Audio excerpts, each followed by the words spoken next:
My brothers, my sisters, my Man United family. How are you guys doing today? I hope you're all doing well. Hope you're having a great day, enjoying this Friday. And yes, it is Friday, guys. The manager's press conference comes up at 1:45 UK time. Catch me and Mick, Eminem on MUFC Realist TV. You will also see it broadcasted live here. But I just wanted to say good morning to all of you. I hope you're having a great day. Manchester United FA Cup this weekend. But before we get into that and my preview, which happens tonight at 8, I've got to let you guys know there's no more room for rinse and repeat. I just wanted to come in and say hi to you and let you all know, guys, we need to take these steps forward. It's too much time that we've been in this situation before. This is the third time in the last 7 years we've been in this exact same situation with the same core of players. And while we might have added some players to this core, the core needs to go. Rotten cores erode. And it's not good for progress. Guys, we're changing the system. We're changing the tactics. We're changing the ethos. We're changing this club to be back where we once was at the top echelon of football. And as we will all say, we are Manchester United, guys. So smash a likes, hit those notification buttons. And if you're an X, give it a retweet and a share. Help the channel grow. Let's get into the show.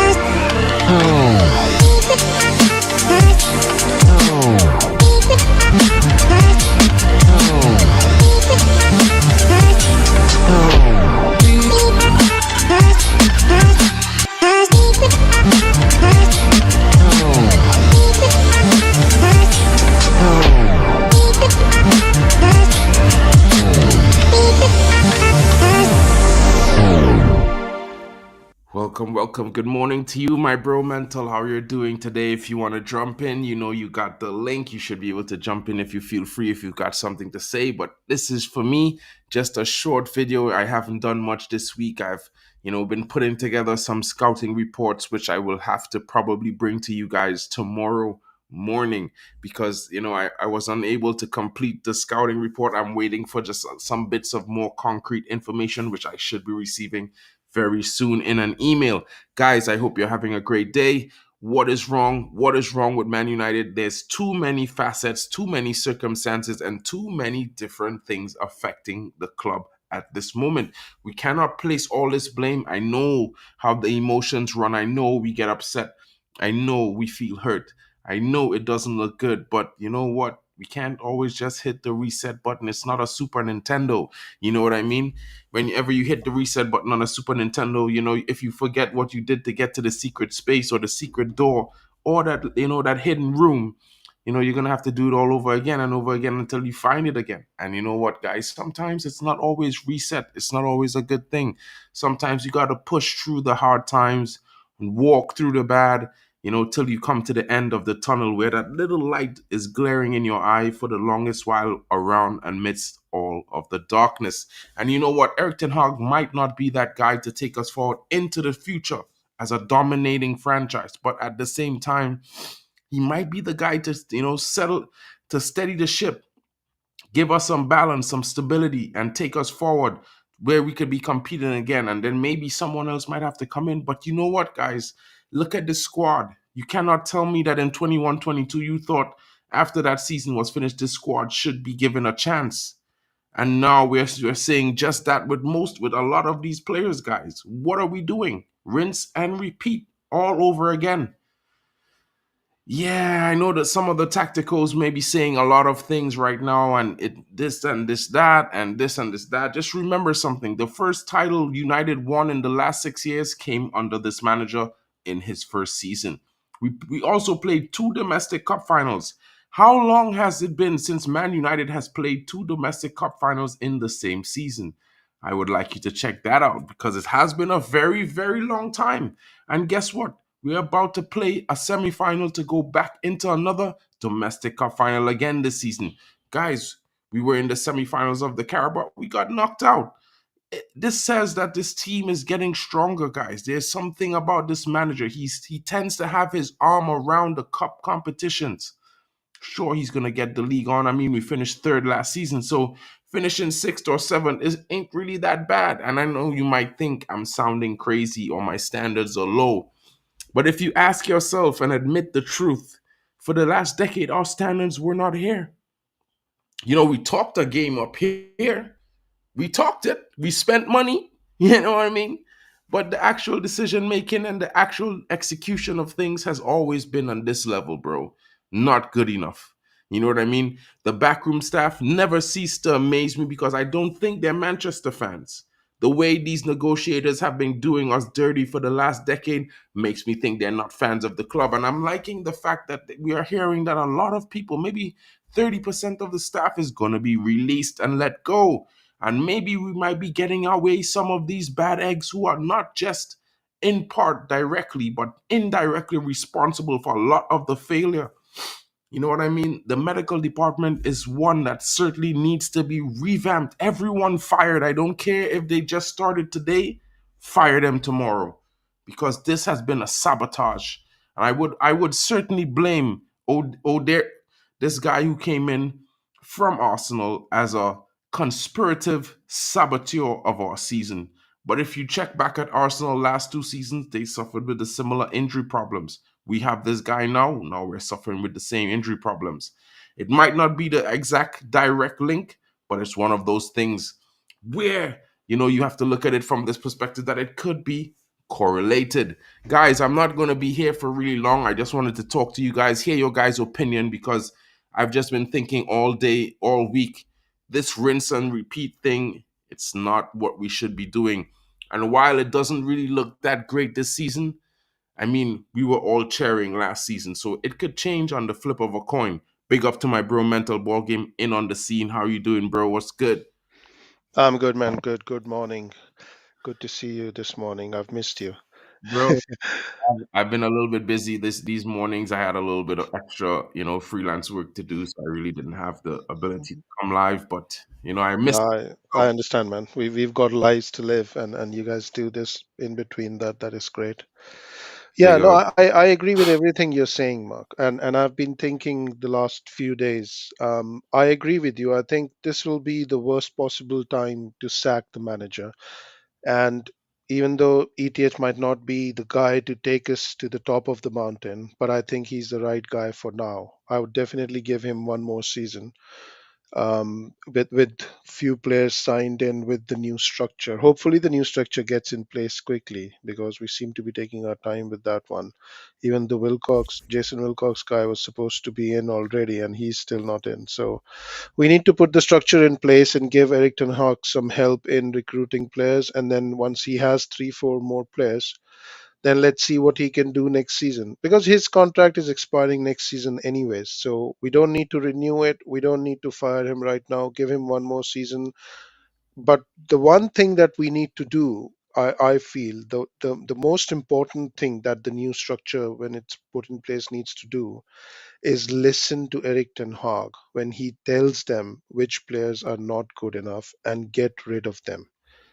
we 100%. cannot we cannot repeat the cycle of manager telling the people above them which players are not good, and then the manager goes and the players still stay at the club. Like Mourinho said, I told them the players that I didn't need were not good enough for the club, and they're still there today. He gave that interview like a month ago. That cannot happen again. If those players are still here, even if we bring Pep Guardiola, nothing's going to change. 100%, 100%. I can't seem to not to echo that more enough and enough, bro. Like I try to say that to a lot of fans, but they always seem to come up with this reasoning that these players, they've seen something. Of course, I've seen something with these players. I'm a Manchester fan. I like a lot of them, if not all of them. You know what I mean? Even if I kind of mad at one or two of them, I'm still gonna defend them over any other player on any other team. That's just the way I roll because I'm a United fan. But right now, I feel more importantly for the club going forward, we need to change the squad. And it might be hurtful to see some of these guys go, knowing what they've done for us over the last 5 to 10 years. Some of these guys who've been here this long, but just the mere fact that we haven't won a Premier League title in a decade, and there are players here for at least a 9, 8, 9, 10 years. That's a problem for me because these players haven't won nothing. So they're bringing along that baggage of being unable to win anything. And while that might be harsh to say, it's the reality. It's sports. You know what I mean? Like, I feel for these guys when they have their moments and their, these things that happen in the background in their personal lives and stuff like that. But at the same time, just as much as they are human, they are professional athlete. And this is not about feelings, it's about meritocracy. And you can't go into a game and say, well, I don't feel good today, I had a bad sleep last night, or my girlfriend is treating me badly, or my family is going through it right now. Could you guys ease up so I could win the game? I need to win the game. You can't do that. So Yeah, I'm just saying, you know what, guys, we've gone it, we've seen it all, we've done it all, we've won it all, and we've been through it this last decade as fans. And we have to come together and stay united, because it's not going to work if we're divided. And these players cannot divide us anymore. They've been dividing so many fans. Whether you like the number 11, whether you like the number 9, whether you like the number 10, whether you like the number 7, guys, we are all Manchester fans. We want to see Manchester win. So I'm just going to say this to you guys this morning in my terminology of keeping it really brief. I just wanted to tell you guys, listen, think about the rinse and repeat. We don't want to repeat this cycle and be here another 18 months from now, because it's going to be sickening if we are in that position. So maybe let's do what Ralph Ragnick said. You know what I mean? Decide a style of play, which apparently to me, I'm thinking that this is what happened, and the reason why we went for Ten Hag, because we decided to go possession based, attacking, expansive football. But the problem is we haven't built on that. We haven't built on the squad and rebuilt the squad with the players in the right profile suited to this style of play. We haven't done that. Maybe we've brought in 6, 7 players, and I'm talking permanent signings, because for me, I don't consider loans, because they are not there the next season to bring on the continual performances and support that they provided the season before. So you lose when you lose a loan, if you understand what I'm saying, especially when they perform well the season they're there.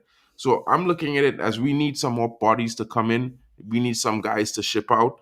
There's a summer window coming up. We should see at least 5 to 6 signings basic, and we should see at least 6 to 7 players leave the club. Now, which are those 6 or 7 players? I hope to God there's some major hitters in that list, because then it will create an impact and let people know it's not safe anymore.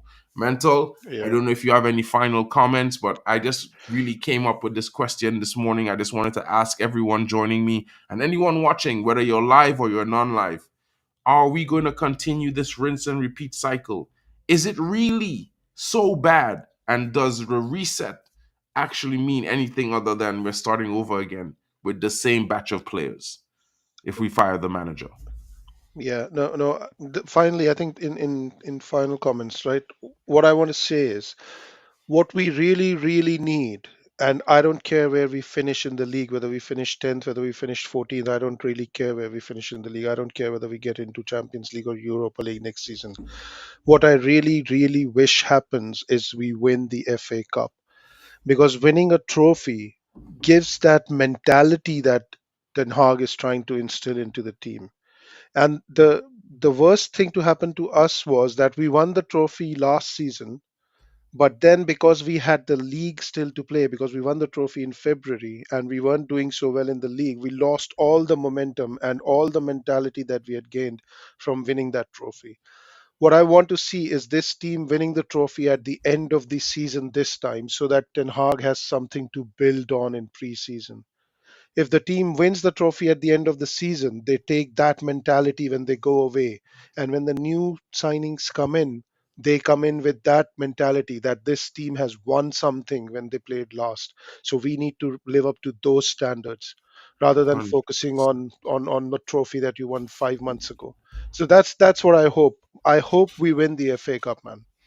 Me too, man. I hope we win the FA Cup. I mean, we got Coventry on Sunday. I think that's going to be a really really nice game. I think it's going to be one of those games where United is going to come out and show out a bit. Excuse me. I'm not going to disrespect Coventry, but I don't think they've shown me something that says that they're going to be very dangerous. I think they're going to be a tough opposition, but United has a lot of quality, and some of these players, they can't help but show up for these moments. And although I don't like that, I'm just saying this is why we're gonna win this game on Sunday. You know what I mean? But guys, if you have time, don't forget to tune in at 1:45 UK time. I'm gonna be covering the manager's press conference right here. Smash a like and subscribe. And guys, tomorrow I'm gonna be doing the preview for the Manchester United versus Coventry game, and this is gonna be done tomorrow morning. And right after that stream at midday, I'm gonna do some scouting reports. So Mental, if you want to join me, Kenny, Vegeta, if you guys want to come in, be here for the preview, guys.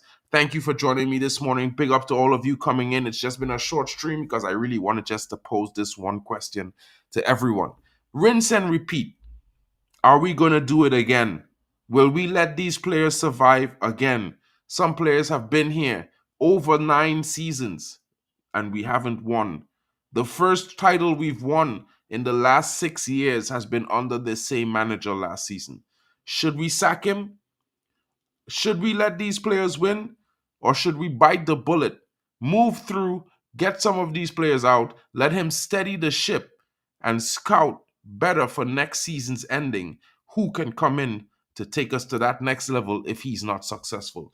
Big up to all of you. You know I'm 10 again, but I'm just posing the question. Big up to you, Joe Blackman. Big up to you, Mental Ball Game, for coming in today, bro. Thank you for joining me. Hope you guys have a great day. Catch you guys later. Cheers, guys.